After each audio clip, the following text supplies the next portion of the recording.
Now, as FedEx looks to deliver these earnings after the bell, we're keeping an eye on the Dow, certainly up 66 at the moment, 19,949, 48, and we'll see, 20,000. I don't know if Charlie Gasparino is going to help me in my quest to build the hype of Dow 20K, but I don't know. You want to get a prediction in or what? I just like to get it over with so it can go back down again. I agree with you. You know, well, I don't know about down again, but I do. Well, it's going to go down. I mean, here's the thing. You know, the market, it looks like it has some sort of an inflection point at 90 up. Like when you're about 25 points away, it looks like that's when it starts falling down again.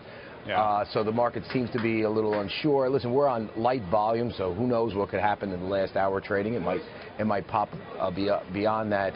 But I think there's a couple things going on here. There's, number one, I think the markets overwhelmingly like what they're hearing out of Trump, overwhelmingly. They like the tax cuts. They like the regulation cuts. I think one of the issues about the markets have with him is trade, and I think that's what's kind of preventing this thing from going even higher immediately. I think anytime he talks about trade, about tariffs, about going after China, something like that, I mean, I think that scares traders because, net, protectionism generally is not good for the markets. That said, you got to think this market is poised to go beyond 20,000 next couple days. And then, it all depends on what Trump is going to do from there. I mean, listen, when it comes down to it, markets price in the future, right? That's prices of stock and earnings that comes into play, the PE ratio.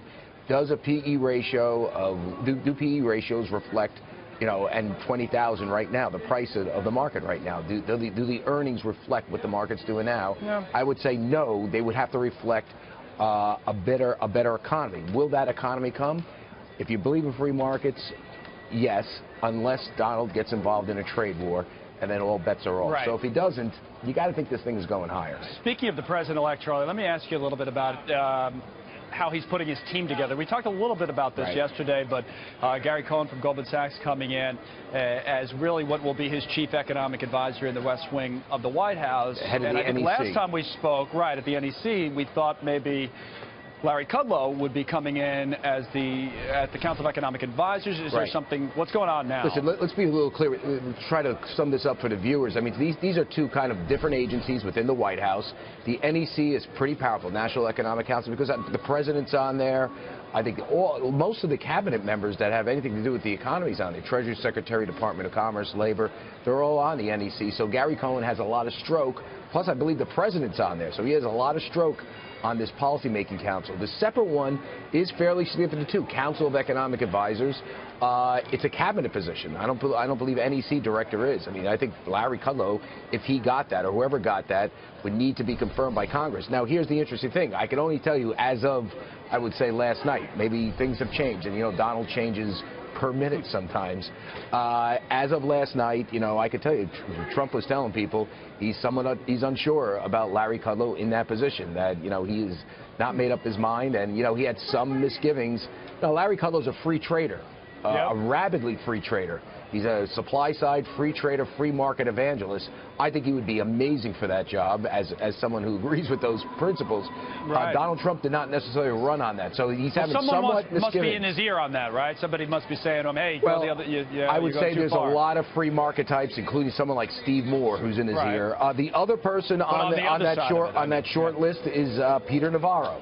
Somebody that's very tough on China.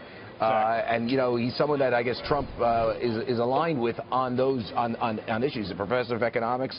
So that's where we are right now. I think if Larry Kudlow doesn't get this job, there's going to be a lot of free market types like Steve Moore, like Art Laffer, all the guys that developed the basics of Donald Trump's tax plan and regulatory plan.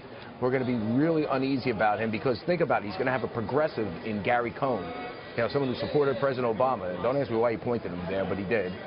In there, while he doesn't really have a free market guy that basically produced his plan. And the pro-growth, that's the underpinning of the stock market. The pro-growth, lower taxes, that's kind of the underpinning of the stock market rally to a large extent as well. So, That is it. That matters who he picks. Republican Congress, message, right? A Republican president who both espouse less regulations, lower taxes, tax reform.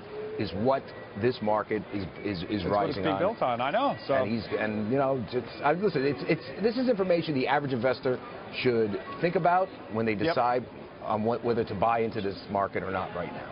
Good stuff, Charlie. Thank you, sir. Charlie Gasparino in our newsroom back in Midtown Manhattan.